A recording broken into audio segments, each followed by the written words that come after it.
Hi, I'm Kevin Owen, this is Jack Smith, and we get a lot of the same questions a lot of the time because things have a way of repeating themselves.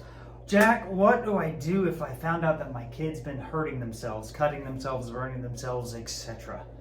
That's a tough one, especially for a parent. Man, I got 3 kids. That's hard to hear, man. You know, when that happens, I think the first thing to do is remain calm.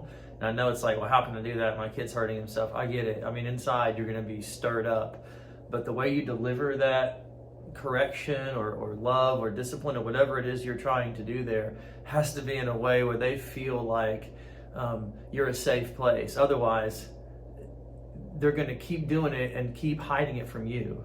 There are a few things that cause suicidality.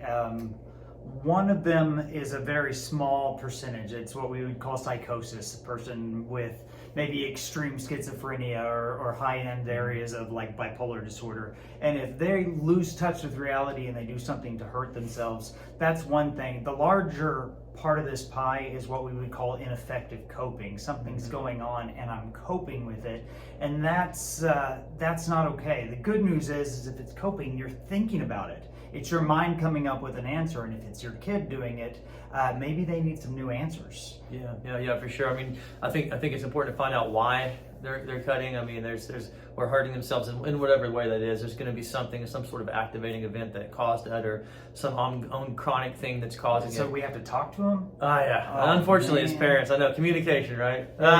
It's very important though to find out what it is, and then I think the next thing would be is to find out why that self-harm is fixing the problem in their mind. Like what are you getting out of this? What's the reward for this? Are you sure this is what you want? Because a lot of times it's just that's an impulsive way to do it, and you know, social media and stuff, and it's easier to use that as an option.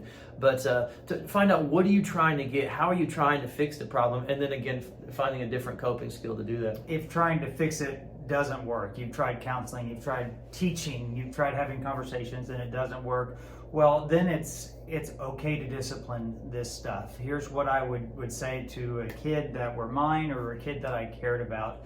If I were to threaten one of Jack's kids, he would mess me up. I would, like, you would see the remains of hair and bruises everywhere. What if it's your kid threatening your kid? It's a different thing altogether, and you are allowed to discipline this. A lot of parents are like, but what if they do something worse? You can't leverage your health and your well-being because you're angry and you're hurt or you're sad. It doesn't work like that. You can punish it. Yeah, I mean, they're already doing something that you don't like.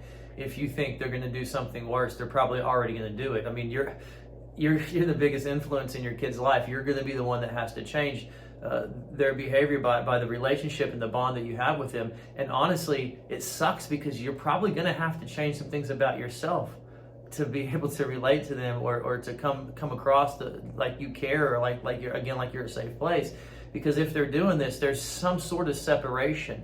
Because in order for a kid to go through that, they don't trust their parents enough to talk to them about what it is that they're going through. And that's, I mean, it's an indictment against what's going on in the parenting relationship. I mean, it just is. It's usually it's a relationship somewhere. Is it a parent? Is it a peer? Is it a love? Well, don't allow this behavior, this coping, to work. Now, if this is generally attention-seeking behavior, and it's not popular to say that, but it kind of is. A zebra's a horse. No, it's not. No, it kind of is. Incline. If it's generally attention-seeking behavior and it works, it gets them what they're looking for, they're likely to repeat it. Teach them a new way, and if you need help coming up with some answers to some of these hard questions, well, counseling can help, and that's what Jack does, and we would love to work with you.